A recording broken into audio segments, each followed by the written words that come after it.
Andhra Pradesh mega డిఎస్సికి సంబంధించినటువంటి latest updated news చూసుకున్నట్లయితే ఈ యొక్క ఆర్టికల్స్ అనేది మనకి ఏబిఎన్ యొక్క న్యూస్ పేపర్లో మనకి ప్రచురించడం జరిగింది ఈ యొక్క ఆర్టికల్స్.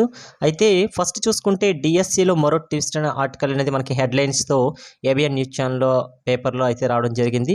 అయితే ఇందులో ట్విస్ట్ ఏంటంటే ఈడబ్ల్యూఎస్ సంబంధించిన సర్టిఫికేట్ రీవెరిఫికేషన్ అనేది ఎన్నిసార్లు చేసినా కూడా మిస్టేక్స్ అనేది అలాగా బయటపడుతూనే ఉన్నాయండి. అయితే ఈ ఆర్టికల్స్ అనేది మనకి ఎక్కడ ప్రచురించడం జరిగిందంటే అనంతపురంకి సంబంధించినటువంటి ఈ యొక్క న్యూస్ పేపర్లో రిలీజ్ చేయడం జరిగింది. అయితే ఎక్కువగా అయితే మహిళా అభ్యర్థుల సర్టిఫికేట్లపై తిరకాసు వస్తుందండి.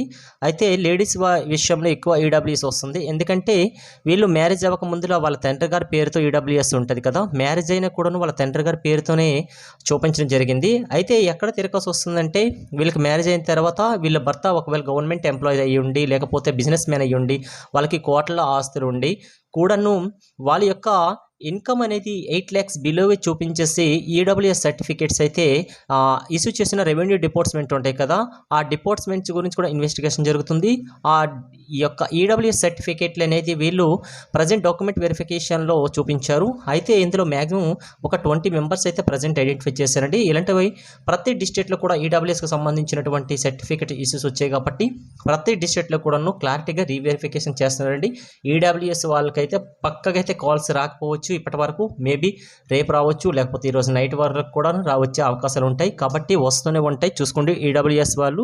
అయితే ప్రాపర్గా 8 lakhs బిలో వాళ్ళ ఇన్కమ్ ఉంటే per annum there is no problem అండి. కానీ మీరు ఏమైనా ఫేక్గా సర్టిఫికేట్స్ ఇష్యూ చేస్తే మాత్రం మిమ్మల్ని రిజెక్ట్ చేసి మీ యొక్క స్థానంలో వేరొక మెరిట్ లిస్ట్లో ఉన్న, మీ తర్వాత మెరిట్ లిస్ట్లో ఉన్న వాళ్ళకైతే పిలవడం కూడా జరగవచ్చు. ఓకే, చెప్పాను కదా, మ్యాక్సిమం 20 మంది పెళ్ళైన కూడా తండ్రి పేరునే ఈడబ్ల్యూఎస్ సర్టిఫికేట్లు ఇస్తున్నారంటే. అయితే ఇప్పుడు ఏం చేస్తున్నారంటే వీళ్ళకి ఎలా ఇన్ఫర్మేషన్ వెళ్ళిందంటే, ఫర్ ఎగ్జాంపుల్ ఎవరికైనా ఒక పోస్టింగ్ ఈడబ్ల్యూఎస్ వాళ్ళకి వచ్చిందనుకోండి, అట్ ద సేమ్ టైం వాళ్ళకి సంబంధించిన రిలేషన్లోనే ఎవరికైనా రాకపోతే కంపల్సరీగా అయితే వాళ్ళు అనేది కలెక్టర్ ఆఫీస్లో కంప్లైంట్ ఇవ్వడం జరిగింది. వాళ్ళకి వచ్చింది మాకెందుకు రావట్లేదు, వాళ్ళకి ఆల్రెడీ వాళ్ళ కోట్ల ఆస్తున్నాయి, 8 lakhs అబవ్ వాళ్ళకు ఉన్నది, గవర్నమెంట్ ఎంప్లాయీస్ ఉన్నారు, బిజినెస్ మ్యాన్ ఉన్నారు, ఇలాగ కంప్లైంట్ ఇస్తే ఆ కలెక్టర్ గారు అనేది ఆదేశాలు ఇవ్వడం జరిగింది. అందుకే రీవెరిఫికేషన్ ప్రాసెస్ అనేది జరుగుతుంది. కాబట్టి మ్యారేజ్ అయినా కూడాను తండ్రి గారి పేరుతో ఎవరైతే ఈ యొక్క ఈడబ్ల్యూఎస్ సర్టిఫికేట్ ఇచ్చారో కంపల్సరీగా మ్యారేజ్ అయిన తర్వాత తన యొక్క భర్త ఆదాయమే తన భార్య ఆదాయం అవుతుంది. కాబట్టి ఆ భర్తకు ఒకవేళ అతనికి ఆస్తులు ఉన్నా, లేకపోతే గవర్నమెంట్ ఎంప్లాయీ ఉన్నా, లేకపోతే బిజినెస్ మ్యాన్ అయ్యి ఉండా, తన యొక్క ఆదాయం అనేది సంవత్సరానికి 8 లక్షల కంటే ఎక్కువకు వస్తే ఈడబ్ల్యూఎస్ సర్టిఫికేట్ ఉంటుంది కదా, అటువంటి వాళ్ళందరికీ కూడాను తన యొక్క భర్త యొక్క హస్బెండ్ యొక్క ఈడబ్ల్యూఎస్ సంబంధించిన సర్టిఫికేట్ ఇష్యూ చేయమంటున్నారు. అయితే నార్మల్ పర్సన్స్ అందరూ కూడా తక్కువ శాలరీస్ వచ్చినా కూడా గవర్నమెంట్ ఎంప్లాయీస్ ఉంటారు కదా, వాళ్ళకైతే నో ప్రాబ్లం అండి. కానీ కోట్ల ఆస్తులు ఉన్న వాళ్ళకైతే మాత్రం పక్కాగా అయితే రెవెన్యూ డిపార్ట్మెంట్ అయితే ఈడబ్ల్యూఎస్ సర్టిఫికేట్ అయితే ఇష్యూ చేసి చూపించాలి. ఎవరెవరైతే ఒకవేళ రెవెన్యూ డిపార్ట్మెంట్ కూడా ఏదైనా బోగస్కి లోన్ అయ్యి ఒకవేళ కోర్టులు వస్తున్నా కూడా ఈడబ్ల్యూఎస్ సర్టిఫికేట్ ఇస్తే అటువంటి రెవెన్యూ డిపార్ట్మెంట్ కూడాను యాక్షన్ తీసుకుంటారండి. ప్రతి దగ్గర ఆల్రెడీ ఫిజికల్లీ హ్యాండిక్యాప్ జరిగినటువంటి అన్యాయం కూడా అందరికీ తెలిసింది. డూప్లికేట్ వాళ్ళు అందరూ కూడాను ఫిజికల్ హ్యాండిక్యాప్డ్ వచ్చేసి క్వార్టర్స్ జాబ్ తీసుకోవాలనుకుంటున్నారు. అయితే అటువంటి పర్సన్ రిజెక్ట్ చేశారు. అయితే వారికి పర్సంటేజ్ ఎక్కువ వేసేసి ఏ డాక్టర్స్ అయితే ఇష్యూ చేశారో ఆ డాక్టర్స్ కూడాను ఈ డిఎస్సి కంప్లీట్ అయిపోయినాక వాళ్ళ మీద యాక్షన్ తీసుకుంటారు. అలాగే ఈడబ్ల్యూఎస్ సర్టిఫికేట్ కోర్టులో వస్తూ ఉన్న కూడాను ఇష్యూ చేసినటువంటి రెవెన్యూ డిపార్ట్మెంట్ కూడా యాక్షన్ తీసుకుంటారు. ఎవరిని విడిచిపెట్టే ప్రసక్తి అయితే ఉండదండి. పక్కగా ప్రస్తుతానికైతే వాళ్ళకి జస్ట్ చెప్పడమే జరుగుతుంది. కానీ ఈ ప్రాసెస్ అంతా అయిపోయిన తర్వాత మాత్రం వాళ్ళకి నోటీసులు అయితే పక్కగా వెళ్తాయి. ఎందుకంటే చాలామంది అభ్యర్థులు పారదర్శకంగా జరగట్లేదనేసి అంటున్నారు. నిజమే, పారదర్శకంగా చిన్న చిన్న మిస్టేక్స్ అయితే జరిగే కాదను. కానీ ప్రజెంట్ ఇంత వెరిఫికేషన్ ఎందుకు చేస్తున్నారంటే ఏ ఒక్క అభ్యర్థి కూడా అన్యాయం జరగకూడదన్న ఉద్దేశంతోనే చేయడం జరుగుతుంది. కాబట్టి మీకు సంబంధించినటువంటి ఎవరైనా ఇలాంటి ఈడబ్ల్యూఎస్ సర్టిఫికేట్ ఫేక్గా పెట్టినా, లేకపోతే ఫిజికల్లీ హ్యాండిక్యాప్డ్ పర్సంటేజ్ ఎక్కువ వేసి జాబ్స్ వచ్చినా మీరు కూడా కంప్లైంట్ ఇవ్వచ్చండి. మీ డిస్ట్రిక్ట్కి సంబంధించినటువంటి కలెక్టరేట్కి అయితే గ్రీవెన్స్లో మీరు కంప్లైంట్ ఇవ్వండి, నో ప్రాబ్లం. ఎందుకంటే ఎవరికి అన్యాయం జరగకూడదు, మనమే హెల్ప్ చేసేసుకోవాలి. కంపల్సరీగా ఇవ్వండి. వాళ్ళకి గట్టిగా ఆస్తులు ఉండేటప్పుడు మీరు ఇవ్వడానికి ఎందుకు భయపడతారు? ఇవ్వండి, నో ప్రాబ్లం. ఓకే, అయితే చూసాం కదా ప్రజెంట్ ఇది అన్ని న్యూస్ కూడా ఆర్టికల్స్ అన్ని కూడా మనకి అనంతపురం సంబంధించింది. అయితే మిగతా డిస్ట్రిక్ట్లకి ఇలాంటివి లేవా అంటే ఉన్నాయండి, మీరు కూడా కంప్లీట్ చేయొచ్చు, దెర్ ఈజ్ నో ప్రాబ్లం అండి. అయితే భర్త పేరు మీద ఉన్న ఈడబ్ల్యూఎస్ సర్టిఫికేట్ ఇమ్మంటున్నారు. ఈ ఆదేశాలను విద్యాశాఖ కూడా పంపించేశారు.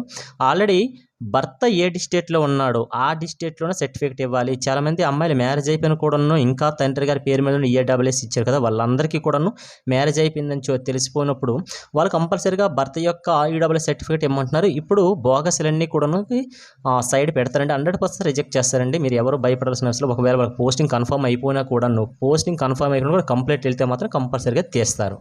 ఓకే, కాబట్టి అందుకే ఆలస్యం అవుతుంది. ఫైనల్ సెలక్షన్ లిస్ట్ చాలా రోజుల నుంచి ఇవ్వట్లేదు, చేంజెస్ అవుతున్నాయి అనే రీజన్ ఇదే.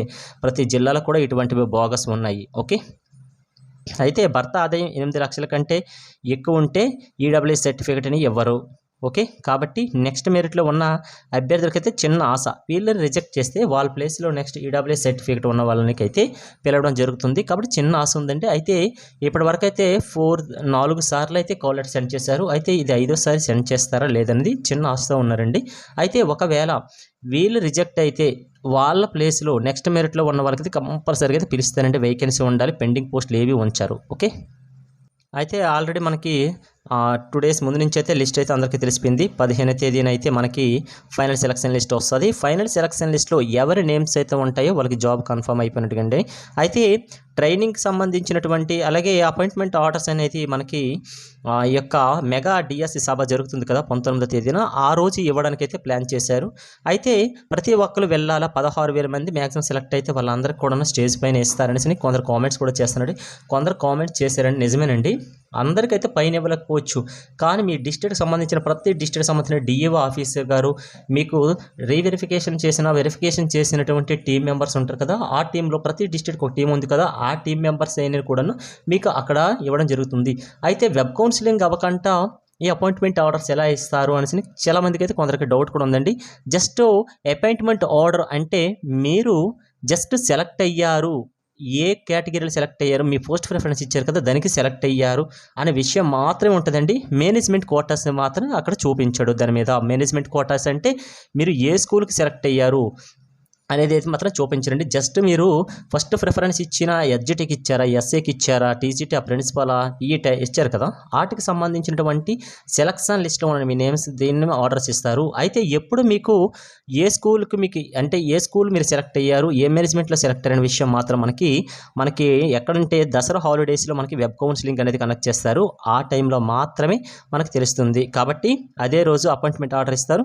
జస్ట్ ఆర్డర్స్ మాత్రమే. అది దసరా లీవ్లో మనకి యొక్క మేనేజ్మెంట్ నేమ్స్ ఉంటాయి కదా, అదంతా కూడా వెబ్ కౌన్సిలింగ్ జరుగుతుంది. అయితే ఈ వెబ్ కౌన్సిలింగ్ అనేది మ్యాక్సిమం అయితే మనకి ఆన్లైన్ జరగవచ్చు, లేకపోతే మన డిస్ట్రిక్ట్కి సంబంధించినటువంటి డిఏఓ ఆఫీసులో కూడాను మనకి ఆ సర్టిఫికేట్ మ్యాండేట్ చూపించేసుకోవడం ఇవి ప్రాసెస్ జరుగుతుంది. అయితే ఇది ఆన్లైన్ ఆఫ్లైన్ అనేది క్లారిటీ లేదు, కానీ ఏదైనా కూడా మనకి ఈ యొక్క దసరా హాలిడేస్లో మాత్రమే సెలక్షన్ అనేది కౌన్సిలింగ్ అనేది జరుగుతుంది. అయితే పాఠశాల పునఃప్రారంభం మనకి కొత్త టీచర్ నియామకం అంటే నెక్స్ట్ మంత్ మనకి దసరా 2 కదా, అంటే మ్యాక్సిమం 3-4 డేస్లోనైతే మీరు కంపల్సరీగా అయితే స్కూల్లో జాయిన్ అయిపోతారు. అయితే కండక్ట్ చేసిన ఆ సభకి ప్రతి ఒక్కరు కూడా వెళ్ళాలా అంటే వెళ్ళాలండి, పక్కగా అయితే వెళ్ళండి. ఎందుకంటే బస్సెస్ అనేది సభకి ప్రొవైడ్ చేస్తారని సమాచారం ఉంది. అయితే అఫీషియల్గా అయితే ఈ మ్యాటర్ ఇంకేమీ రిలీజ్ అవ్వలేదు, కానీ ఎవరెవరైతే సెలెక్ట్ అయ్యారో వాళ్ళ సెలక్షన్ లిస్ట్ అనేది మనకి ఎప్పుడు వచ్చేస్తుందని చెప్పాము, 15/9/25 వస్తుంది కదా, అదే రోజు మనకి బస్సెస్ ప్రొవైడ్ చేస్తారంటే మన డిస్ట్రిక్ట్ ఆఫీస్లో మనకి ఎవరైతే డాక్యుమెంట్ వెరిఫికేషన్ చేశారో ఆ టీం మొత్తం కూడా ఉంటుందండి. ఆ టీమే మనకి బస్కి పట్టుకెళ్తుంది, అక్కడ మనకి ప్రొవైడ్ చేస్తుంది. ఫుడ్ అవన్నీ ప్రొవైడ్ వాళ్ళే చేస్తారు. నెక్స్ట్ మనకి షెల్టర్ వాళ్ళే ఇస్తారు. నెక్స్ట్ సభ అయిపోయిన తర్వాత మనం ఏ డిస్ట్రిక్ట్ సంబంధించినవో ఆ డిస్ట్రిక్ట్లో రివర్స్లో మనకి బస్సు ప్రొవైడ్ చేసి మనకి డ్రాప్ కూడా చేయడం జరుగుతుంది. ఓకే, కాబట్టి కంపల్సరీగా అయితే బస్సెస్ ప్రొవైడ్ చేస్తారండి, 100% అయితే చేస్తారు. ఎవరు కూడా మీ సొంత ఓన్ అమౌంట్ అయితే ఖర్చు పెట్టాల్సిన అవసరం లేదు, వాళ్ళే పెట్టుకెళ్తారు. ఫుడ్, బెడ్, నెక్స్ట్ ఏమో రివర్స్ మనకి బస్ ఫెసిలిటీస్ కూడా చేస్తారు. కాబట్టి ప్రతి ఒక్కరు అటెండ్ అవ్వండి, no problem. Okay, thank you.